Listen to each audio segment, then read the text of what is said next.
The clock on the wall read 11:47 p.m. and Rebecca's feet were screaming at her. 12 hours. She had been on her feet for 12 straight hours, weaving between tables, balancing plates, forcing smiles at customers who barely looked up from their phones to say thank you. She grabbed a damp cloth and started wiping down table 7 for what felt like the 100th time that night. A spot of marinara sauce had somehow made its way onto the cushioned seat, and she scrubbed at it with the kind of tired determination that comes from knowing your shift isn't over until everything is perfect. Romano's Italian restaurant was finally quiet. The dinner rush had ended hours ago, but tonight there had been a private party in the back room. 20 guests who treated her like she was invisible, snapping their fingers for more wine, sending back perfectly good dishes because they felt like it, leaving a mess that would take her another 30 minutes to clean. Rebecca was 28 years old, and this wasn't supposed to be her life. She caught her reflection in the window as she worked, dark circles under her eyes, hair pulled back in a ponytail that had started neat at the beginning of her shift, but now had strands falling loose around her face. The black pants and white shirt that made up her uniform were both starting to show their age. Just like she felt she was 5 years ago, she had walked across a stage in a flowing graduation gown, clutching a degree in piano performance from one of the best music schools in the country. Her parents had been in the audience crying happy tears. Her professor had hugged her and told her she had real talent, the kind that could take her places. She remembered how the future had seemed so bright, so full of possibility. Reality, as it turned out, had other plans. The world didn't need another classical pianist. At least, that's what she'd learned after dozens of auditions that went nowhere. Orchestra positions that received 200 applications for a single open spot. Teaching jobs at universities that required years of experience she didn't have. Private students whose parents wanted someone famous, not some unknown recent graduate. She had tried teaching piano to kids in their homes, driving across the city from lesson to lesson, but it barely covered her student loan payments, let alone rent, groceries, and all the other expenses that came with trying to survive in an expensive city. The restaurant job was supposed to be temporary, just until she got her foot in the door somewhere, just until something better came along. That was 4 years ago. Now the restaurant was her real job, and piano was something she did in stolen moments when she could afford to keep her cheap keyboard plugged in. Her studio apartment was so small that the keyboard had to sit on her kitchen table, and she could only practice when her neighbors weren't home to complain about the noise through the paper-thin walls. Rebecca moved to the next table, collecting abandoned napkins and a half-empty glass of water. Her lower back ached in that specific way that meant she'd be feeling it tomorrow too. The thought of her morning shift starting in less than 10 hours made her want to cry. But she didn't, she never did. She just kept moving, kept cleaning, kept going. The private party guests were finally leaving, gathering their expensive coats from the rack near the door. She could hear them laughing about something, their voices carrying that particular quality of people who had drunk just enough wine to be louder than they realized. None of them looked her way as they left. She had served them for 3 hours, refilled their drinks, brought their food, cleared their plates, and to them she had been nothing more than a pair of hands that appeared when needed. That was the part that wore on her the most. Not the physical exhaustion, though that was real enough. It was the invisibility, the feeling that she had spent years developing a skill, honing a craft, becoming truly good at something that mattered to her, only to spend her days being treated like she didn't exist by people who would never know or care about any of that. She had tried to explain it to her mother on the phone last week. "I feel like I'm disappearing," she had said. "Like the person I worked so hard to become is just fading away." Her mother had meant well with her response. "Maybe it's time to be realistic, honey. Lots of people have to let go of their dreams. That's just part of growing up." Rebecca had ended the call shortly after that, claiming she had to get ready for work. She had sat on her bed for 20 minutes afterward, staring at the keyboard across the room, feeling something hard and painful lodged in her chest. The thing was, she didn't know if her mother was wrong. Maybe this was just life. Maybe she had been naive to think she could make a living doing something she loved. Maybe she should start looking at office jobs, or going back to school for something more practical, or just accepting that this restaurant job was her future and stop torturing herself with what-ifs. But she couldn't quite let it go. Not yet. Even after 4 years of disappointment, even after all those auditions that led nowhere, even after watching younger, better-connected musicians get the opportunities she'd been passed over for. There was still some stubborn part of her that refused to give up completely. She finished with the tables and moved to the bar area, organizing the bottles that had been left in disarray. The restaurant would open again in 10 hours, and everything needed to be ready for the morning shift. She was meticulous about her work here too, even though part of her resented caring about it. If she was going to do something, she was going to do it right. That had been drilled into her since childhood, and she couldn't shake it even when she wanted to. As she worked, her eyes drifted to something in the corner of the main dining room. The piano. It was beautiful.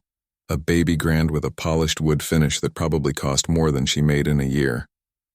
It sat there like a museum piece, untouched and gathering dust, purely decorative.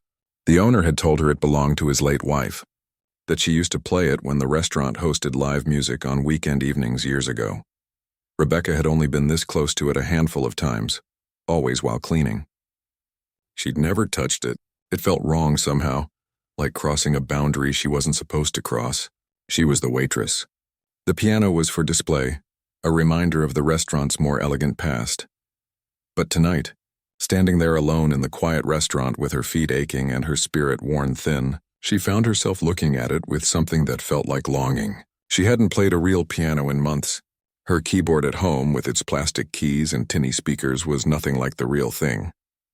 She missed the weight of real keys beneath her fingers, the resonance of strings, the way a good piano could make you feel like the music was alive. She shook her head and turned away, heading to the back to grab her things. It was late. She needed to go home, get what sleep she could before doing it all over again tomorrow. The piano would still be there, silent and beautiful and untouched, just like it always was, just like her dreams had become. Rebecca had just grabbed her coat from the back room when she heard footsteps behind her. She turned to find Mr. Romano walking toward her, his weathered face creased with concern. He was in his 70s with silver hair and hands that trembled slightly from age, but his eyes were as sharp and kind as ever. "Rebecca, my dear," he said in that thick Italian accent that made every word sound warm. "You look exhausted. Those people tonight, they ran you ragged, didn't they?" She tried to smile, to brush it off the way she always did. "I'm okay, Mr. Romano, just a long day. Nothing I can't handle." He shook his head slowly like he didn't believe her for a second. "You work too hard. Double shifts, late nights. You're young. You should be out living your life, not spending every hour in this old restaurant." Rebecca didn't know what to say to that. The truth was, she worked these hours because she needed the money, because rent was due in a week and her student loan payment was automatic, and if she didn't work double shifts, she wouldn't make it. But Mr. Romano was a good man and she didn't want to burden him with her problems. "I don't mind," she said quietly. "Really." Mr. Romano studied her face for a long moment and she had the uncomfortable feeling that he could see right through her polite deflection. He'd owned this restaurant for 40 years, had probably seen hundreds of young people pass through these doors, working jobs they were overqualified for while chasing dreams that always seemed just out of reach. "You know," he said, his voice taking on a different quality, "I heard you talking to Michael a few months ago. You mentioned something about music school, about piano." Rebecca felt her cheeks flush. She didn't talk about her past much at work. It felt too much like admitting failure, like highlighting the gap between what she'd hoped to be and what she'd become. "Oh yeah, that was a long time ago." "Not so long," Mr. Romano said gently. "You're still young. That part of you, it doesn't just disappear." She didn't know how to respond to that. The lump in her throat was back and she was suddenly afraid she might actually cry if this conversation continued much longer. It had been a long night and her defenses were down. But Mr. Romano wasn't finished. He turned and gestured toward the main dining room where the baby grand piano sat in its corner. "My wife, she played that piano. Every weekend for 15 years she would sit there and play for the guests. Beautiful music. Classical mostly, some jazz. She had magic in her fingers." Rebecca had heard this story before, but she let him talk. There was something in his voice tonight, a sadness mixed with something else she couldn't quite identify. "She died 6 years ago," he continued. "Cancer. And after she was gone, I couldn't bring myself to hire anyone else to play. It felt wrong, you know, like replacing her. So the piano just sits there now, beautiful and silent." He was quiet for a moment, lost in memory. Then he looked back at Rebecca with an expression that was almost hopeful. She would be sad, I think, to see it sitting there collecting dust. Music is meant to be heard, not locked away.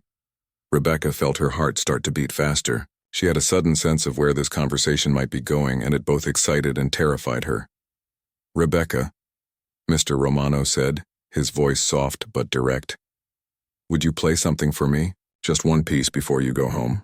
I would like to hear that piano come alive again, even for a few minutes." She opened her mouth to say no. It was late. She was exhausted. She had work tomorrow.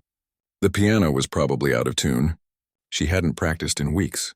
All the excuses lined up in her mind, ready to spill out.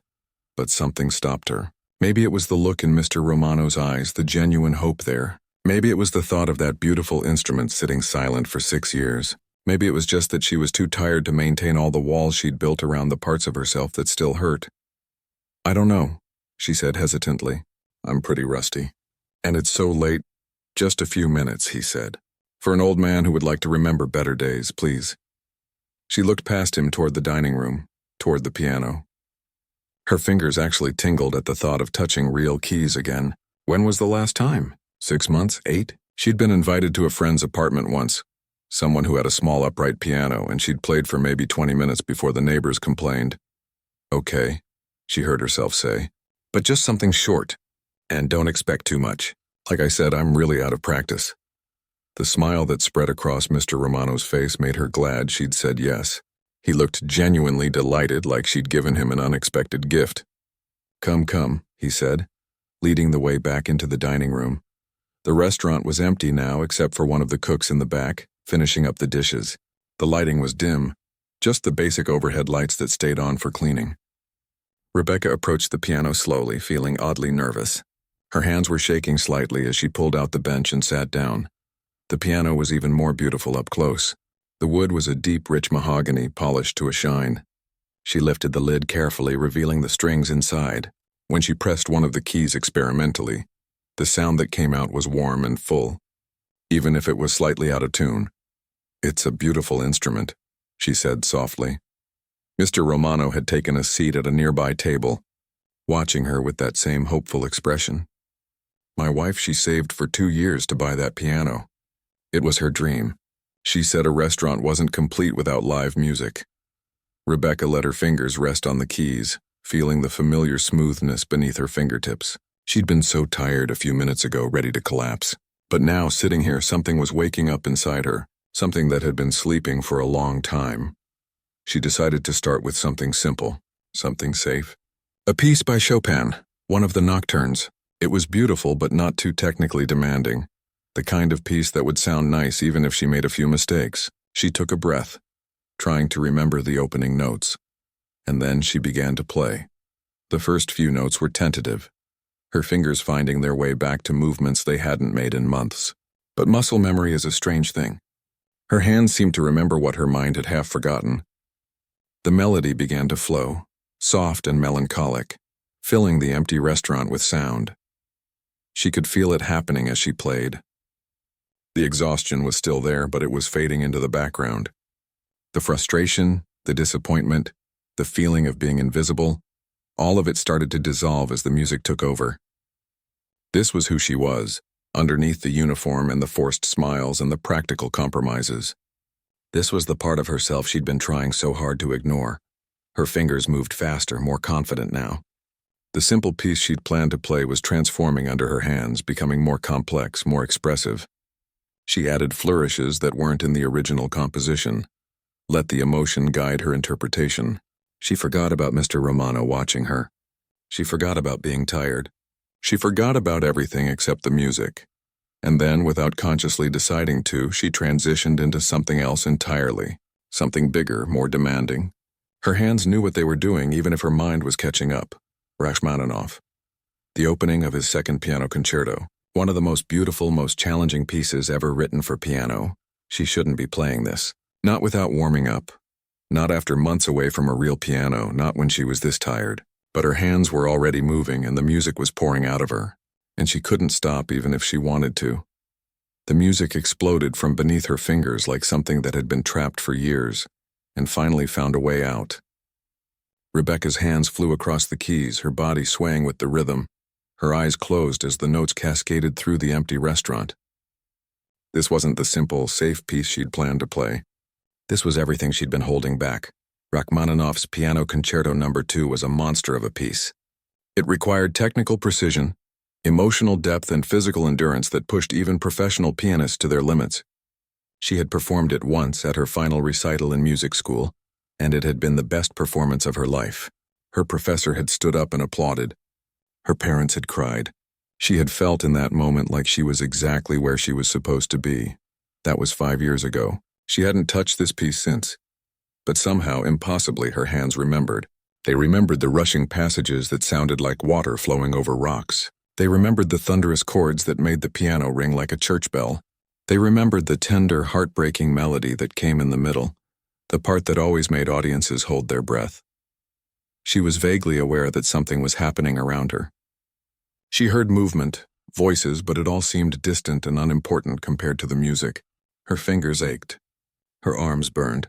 She was playing too hard, too fast, pouring everything she had into each note. Years of frustration, of disappointment, of feeling like she'd wasted her education and her talent, all of it came pouring out through the piano. The piece built and built, climbing toward its climax. Her hands were cramping now, but she pushed through it. The final section approached, the part where the orchestra would normally come in with full force, but she was alone with just the piano, and somehow that made it even more powerful. She was playing for herself now, not for Mr. Romano, not for any audience. She was playing because she needed to, because something inside her was breaking open, and this was the only way she knew how to let it out. The final chord rang out, massive and triumphant, and then slowly faded into silence. Rebecca sat frozen at the piano, her hands still resting on the keys, her breathing heavy like she'd just run a marathon. Slowly, gradually, she became aware of her surroundings again. The restaurant. The late hour. The fact that she'd just played one of the most difficult pieces in the piano repertoire in her Waitress uniform at nearly midnight. And then she heard the applause. Her eyes flew open and she spun around on the bench. The restaurant wasn't empty anymore. The private party guests, the ones who had been leaving when she started playing, had come back in. They were standing there, all 20 of them, along with Mr. Romano and the kitchen staff who had emerged from the back. Everyone was clapping, and some people had tears running down their faces. Rebecca felt her cheeks burn red. She suddenly felt exposed, vulnerable, like she'd accidentally revealed something deeply private in front of strangers. She stood up quickly, almost knocking over the bench. "I'm sorry," she said, her voice shaky. "I didn't mean to." "I got carried away. I should have just played something simple like I said. Sorry." Mr. Romano's voice cut through the applause. He was crying openly, not bothering to wipe the tears from his weathered cheeks. "My dear girl, that was the most beautiful thing I've heard since my wife passed. Don't you dare apologize." The guests were talking now, their voices overlapping with excitement. Rebecca caught fragments of their conversations. "Incredible. Where did she train? I've never heard anything like that." These were the same people who had barely looked at her all evening, who had snapped their fingers for her attention like she was a servant. Now they were looking at her like she was someone completely different. One woman was pushing through the small crowd, making her way toward Rebecca. She was older, maybe in her 60s, with silver hair pulled back elegantly and sharp, intelligent eyes. She was dressed expensively, the kind of clothing that spoke of real money, not just occasional nice dinners out. There was something about the way she carried herself that commanded attention. "Excuse me," the woman said, her voice clear and authoritative. "I'm sorry to intrude, but I have to know. Where did you study?" Rebecca's throat felt tight. Westfield Conservatory. I graduated 5 years ago." The woman's eyebrows rose. "Westfield? That's an excellent school. One of the best on the East Coast." She paused, and her expression shifted to something like confusion. "Forgive me for being direct, but if you graduated from Westfield, what are you doing working as a waitress?" The question hung in the air, and Rebecca felt like everyone in the room was waiting for her answer. It was the question she'd been asking herself for 4 years. The question that kept her awake at night. The question that her mother had essentially answered by telling her to be more realistic. "Because," Rebecca said, and her voice came out steadier than she expected, "talent doesn't pay rent. And there are 100 other Westfield graduates competing for every position that opens up. And after a while, you run out of money and you run out of options and you take whatever job you can get that pays the bills. The honesty in her words seemed to surprise even herself. She'd never said it quite that bluntly before, never admitted so plainly how completely she'd failed to turn her education into the career she'd dreamed of. But standing there, still shaking from the intensity of her performance, she didn't have the energy left to sugarcoat it. The woman nodded slowly, and something in her expression suggested she understood more than Rebecca expected. "I see," she said quietly. Then she held out her hand. "My name is Catherine Hartwell. I'm the artistic director of the City Symphony Orchestra." Rebecca felt the floor tilt beneath her feet. The City Symphony Orchestra was one of the most prestigious orchestras in the region. She'd attended their concerts as a student, had sat in the balcony seats she could afford, and dreamed of one day performing on that stage. She'd auditioned for them once 2 years ago, and hadn't even made it past the preliminary round. She shook Catherine's hand, aware that her palm was probably sweaty. "I'm Rebecca." "Rebecca," Catherine repeated like she was testing the name. "That was an extraordinary performance. Technically brilliant, but more than that, you played with real feeling. That's something you can't teach, you know. Either you have it or you don't." Rebecca didn't know what to say. Compliments from strangers always felt suspicious, like they were just being polite. But there was something genuine in Catherine's eyes, a professional assessment rather than empty flattery. "I was here tonight for my sister's birthday dinner," Catherine continued, gesturing to one of the other women in the group.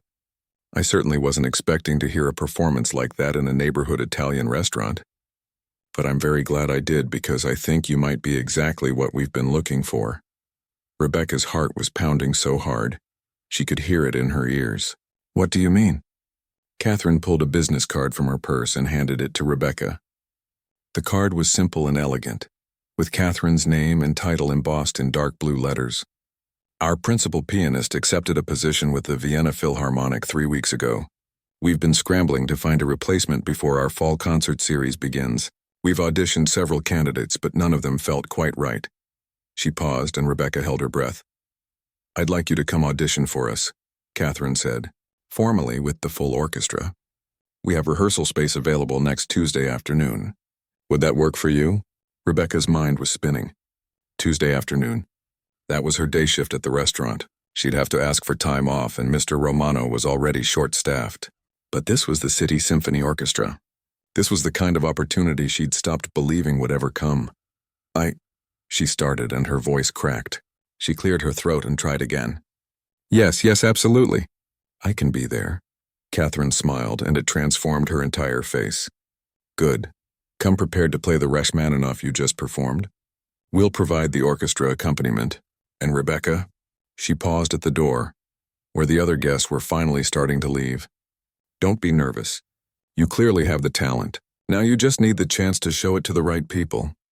After they left, after Mr. Romano had hugged her and told her how proud he was, after the kitchen staff had congratulated her and headed home, Rebecca stood alone in the quiet restaurant once more. She looked down at the business card in her hand, then back at the piano. 12 hours ago, she'd been wiping down tables and feeling like she was disappearing. Now she held in her hand a possibility she'd thought was gone forever. She didn't know if she'd get the position. Probably dozens of other pianists were being auditioned too, but for the first time in 4 years, she felt something she'd almost forgotten. Hope. Rebecca didn't sleep that night. She tried, lying in bed staring at the ceiling of her tiny apartment, but her mind wouldn't stop racing. Every time she closed her eyes, she saw Catherine's face, heard her words, felt the weight of that business card that now sat on her nightstand. An audition with the City Symphony Orchestra. It felt like a dream, and she was terrified of waking up. By 5 in the morning, she gave up on sleep entirely.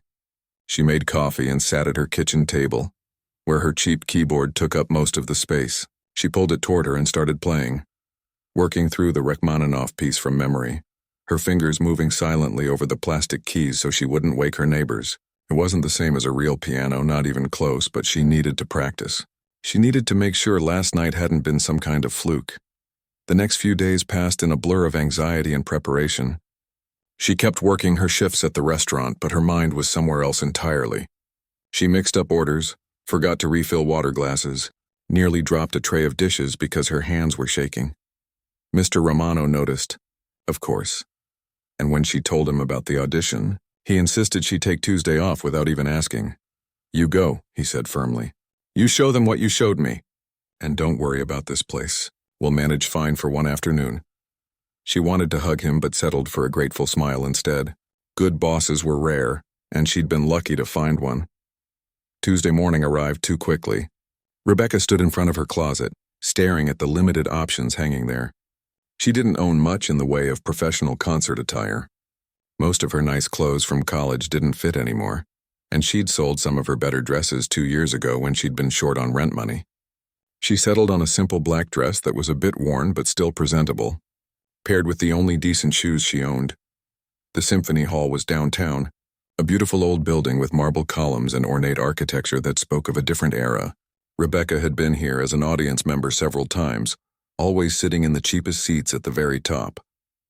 She'd never imagined she'd be entering through the performer's entrance. Her hands were shaking as she checked in with the receptionist, who directed her to a rehearsal room to warm up. The room was small but had a decent upright piano. She sat down and tried to steady her breathing. This was it. This was her chance, maybe her only chance, to prove she belonged in this world. She warmed up for 20 minutes, running through scales and exercises that felt rusty after so many months away from regular practice. Her fingers felt stiff, uncooperative. Panic started to rise in her chest. What if she couldn't do it? What if last night had been a one-time thing? Some kind of emotional breakthrough that she couldn't recreate under pressure. A knock on the door interrupted her spiral of anxiety. Catherine stood there looking professional and composed in a tailored suit. "Rebecca," she said warmly, "I'm glad you made it. Are you ready?" "No," Rebecca wanted to say, not even a little bit. But she nodded and stood up, following Catherine down a long hallway toward the main rehearsal space. The room was massive, with high ceilings and perfect acoustics. The orchestra members were already seated, tuning their instruments, creating that chaotic symphony of sounds that always preceded a rehearsal. And in the center of it all was a beautiful grand piano, glossy black and imposing. Rebecca felt like she might throw up.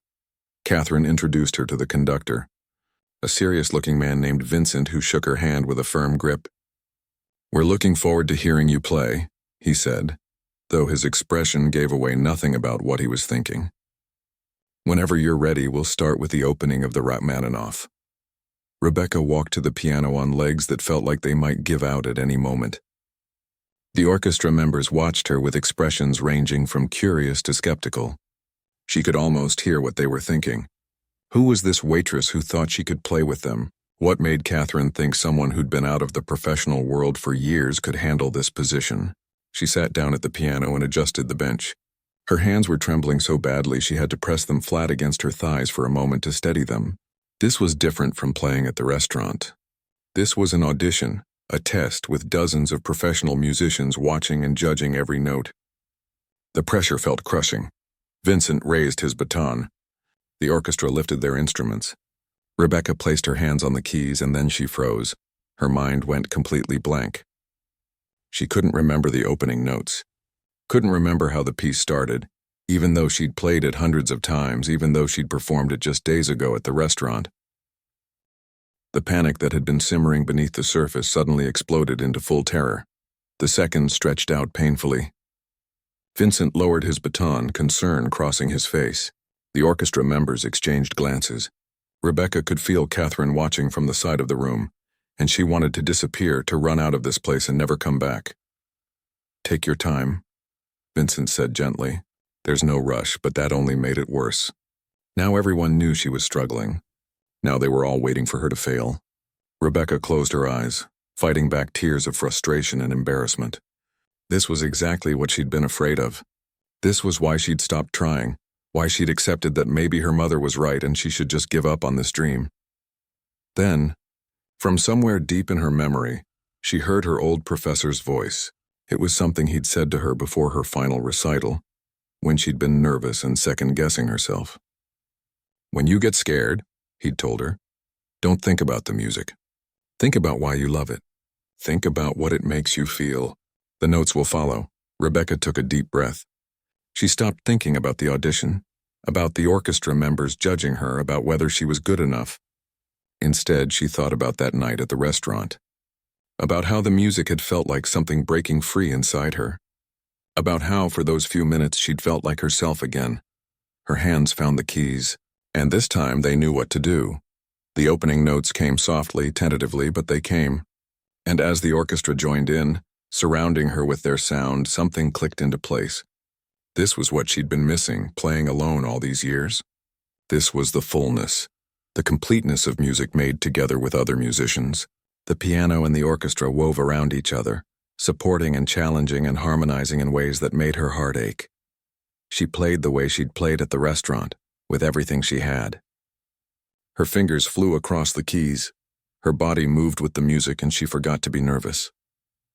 The piece built and swelled, and she could feel the orchestra responding to her, the conductor following her lead in the subtle ways that made live performance feel like a conversation. The technical passages that had worried her came naturally. The emotional sections pulled tears she didn't bother to hide. And when the final section arrived, the triumphant conclusion that always made her feel like she was flying, she played it with a fierce joy that surprised even herself. The last chord rang out and faded into silence. Rebecca sat very still, her hands resting on the keys, breathing hard. She was afraid to look up, afraid to see disappointment on their faces. The silence stretched on, and with each passing second, her confidence drained away. They hated it. She'd blown her chance. She should have stuck to what she was good at, serving tables and staying invisible. Then she heard it, a single person clapping, then another. Then the whole orchestra was applauding, and some of them were actually standing up. Vincent was smiling, really smiling, and Catherine had her hand pressed to her mouth, her eyes bright with emotion. That, Vincent said, his voice carrying across the room, was exceptional. Absolutely exceptional. Rebecca felt tears spilling down her cheeks, and she didn't care who saw. Catherine walked over to her, and there was something in her expression that made Rebecca's heart leap with hope. "Rebecca," Catherine said quietly, "we'd like to offer you the position. If you're interested, we'd love to have you as our principal pianist for the upcoming season." For a moment, Rebecca couldn't speak, couldn't breathe. The words seemed impossible, too good to be true. A position with the City Symphony Orchestra. A real salary, benefits, the chance to do what she loved, what she'd trained for, what she'd thought she'd lost forever. "Yes," she managed to say, her voice barely a whisper. "Yes, I'm interested." Catherine smiled and held out her hand. "Then welcome to the orchestra. We start rehearsals next week." 2 months had passed since that audition, and Rebecca still sometimes woke up convinced it had all been a dream. She'd pinch herself, look around her slightly larger apartment, the one she could actually afford now, and slowly remember that it was real. All of it was real. Tonight was her debut performance with the City Symphony Orchestra, the fall concert series opener, and she was absolutely terrified. She stood backstage in the green room, wearing an elegant black gown that Catherine had helped her pick out. It was the most expensive piece of clothing she'd ever owned, and she'd nearly cried in the dressing room when she saw the price tag. But Catherine had insisted. "You're a professional musician now," she'd said firmly. "You need to look the part. Professional musician?" Rebecca still couldn't quite wrap her head around those words applying to her. The past 2 months had been a whirlwind. There had been rehearsals sometimes 3 or 4 times a week, meeting the other orchestra members, learning their rhythms and personalities, practicing until her fingers ached, determined not to let anyone down. And through it all, the constant disbelief that this was actually her life now. She'd given her notice at the restaurant. Of course. Mr. Romano had hugged her so tightly she could barely breathe, tears streaming down his weathered face. "I knew it," he kept saying. "I knew you were meant for something more." The kitchen staff had thrown her a little party on her last shift, complete with a cake that said, "Break a leg, piano girl," in wobbly frosting letters. She'd laughed and cried at the same time, overwhelmed by how much these people had come to mean to her over the years. They'd seen her at her lowest, had worked beside her through countless exhausting shifts, and now they were genuinely happy for her success. But tonight, standing backstage with 15 minutes until showtime, all Rebecca could think about was how many ways this could go wrong. What if she forgot the notes again like she had at the audition? What if her hands cramped up? What if she wasn't actually good enough and everyone realized they'd made a terrible mistake hiring her? A knock on the door pulled her from her spiral. Catherine poked her head in. took one look at Rebecca's face, and stepped fully into the room. "You're panicking," she said matter-of-factly. "I'm not panicking," Rebecca lied, her voice pitched higher than normal. "I'm just mentally preparing." Catherine smiled and sat down beside her. "I've been doing this for 30 years. I can spot pre-show panic from a mile away." She paused, studying Rebecca's face. "Want to know a secret?" Rebecca nodded, not trusting her voice. "Everyone gets nervous. Even the musicians who've been performing for decades, even me. The day you stop feeling nervous before a big performance is the day you stop caring about doing it well." Catherine reached over and squeezed her hand. "The nervousness means you care. That's a good thing." "It doesn't feel like a good thing," Rebecca admitted. "It feels like I might throw up all over that very expensive piano out there." Catherine laughed. "Please don't, that piano cost more than my car." She stood up, smoothing her suit. "But seriously, Rebecca, you've got this. You've rehearsed this piece 100 times. You know it better than you know your own phone number. And more importantly, you've got something special. That thing you showed us at your audition. That passion, that connection to the music. That's what people are here to see tonight." She headed for the door, then paused. "Oh, and I should mention, we sold out. Every single seat. Word got around about our new pianist, and apparently everyone wants to hear you play." Rebecca's eyes widened.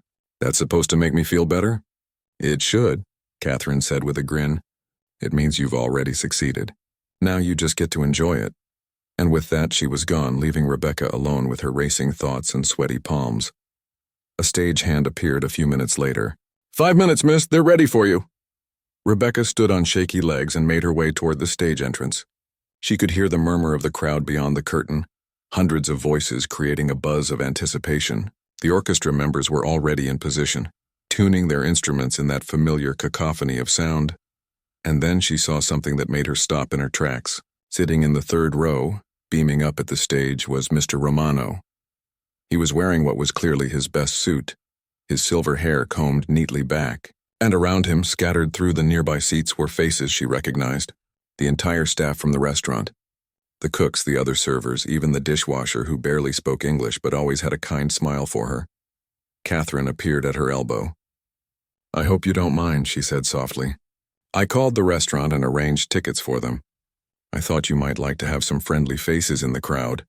Rebecca couldn't speak. She just nodded, tears threatening to ruin her carefully applied makeup. Mr. Romano caught her eye and gave her an enthusiastic thumbs up. The gesture was so earnest, so full of pure encouragement, that she felt some of her nervousness start to ease. These were her people. They'd seen her at her worst, exhausted and defeated, wiping down tables at midnight. And they were here to see her at what she hoped would be her best. That meant something. That meant everything. The house lights began to dim. The crowd noise faded to expectant silence. Vincent, the conductor, appeared beside her. "Ready?" he asked quietly. Rebecca took a deep breath. "Ready?" They walked onto the stage together, the audience applauding politely as they took their positions.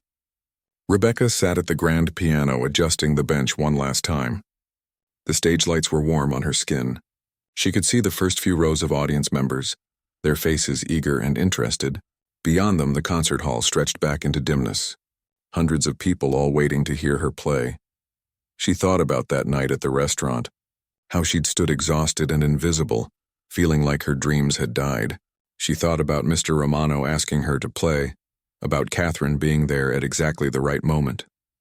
She thought about all the small choices and coincidences that had led her to this seat, at this piano, on this night. Vincent raised his baton. The orchestra lifted their instruments. Rebecca placed her hands on the keys, and this time there was no panic. There was only the music waiting to come alive. The opening notes of the Rachmaninoff filled the concert hall, and Rebecca let herself fall into it. This was what she'd been born to do. Not serving tables or taking orders or making herself small and invisible. This, making music, sharing something beautiful with the world, reminding people that there was still magic to be found, even in a world that often seemed determined to crush dreams rather than nurture them. The orchestra surrounded her with sound, and together they created something that was bigger than any of them individually. The music swelled and dipped, powerful and tender by turns. Rebecca poured everything into her playing. All the years of struggle and doubt, All the nights she'd cried herself to sleep, wondering if she'd made a mistake pursuing music in the first place. All the small victories and devastating defeats.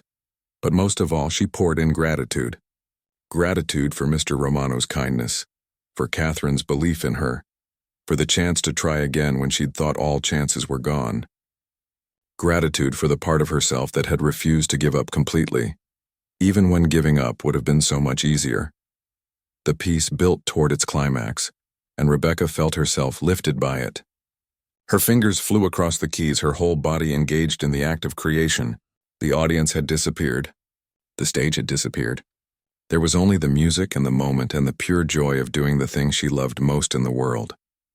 The final chords rang out, powerful and triumphant, echoing through the concert hall. Rebecca held the last note, letting it fade naturally into silence. For a moment, no one moved. The silence stretched on and Rebecca held her breath. Then the applause began. It started as a rumble and quickly grew to a roar. People were standing, clapping so hard their hands must have hurt. Mr. Romano was on his feet, tears streaming down his face, whistling with his fingers like he was at a baseball game. The restaurant staff around him were cheering and hugging each other. Throughout the concert hall, strangers were standing and applauding, some wiping their eyes, all of them moved by what they'd just witnessed. Rebecca stood and bowed, and the applause grew even louder. Vincent was grinning at her. The orchestra members were tapping their bows against their music stands in approval, and Catherine was standing in the wings with her hands clasped to her chest and the biggest smile Rebecca had ever seen. As she took another bow, Rebecca caught sight of her reflection in the polished surface of the piano. She barely recognized herself, not because she looked different, but because she looked right. She looked like someone who belonged here, someone who had earned this moment through years of hard work and persistence, and refusing to let go of what mattered most. The applause continued, washing over her in waves. And Rebecca let herself finally truly believe it. She wasn't a failed musician working as a waitress anymore. She wasn't invisible or forgotten or wasting her talents. She was exactly where she was supposed to be, doing exactly what she was meant to do. Sometimes, she thought as she smiled out at the cheering crowd, sometimes all it takes is one moment of courage. One decision to say yes instead of no. One person who believes in you when you've stopped believing in yourself. One chance to show the world who you really are beneath all the compromises and disappointments. That night at the restaurant, exhausted and ready to give up, she'd chosen to play. And that simple choice had changed everything. The evening had been transformed, and so had her life.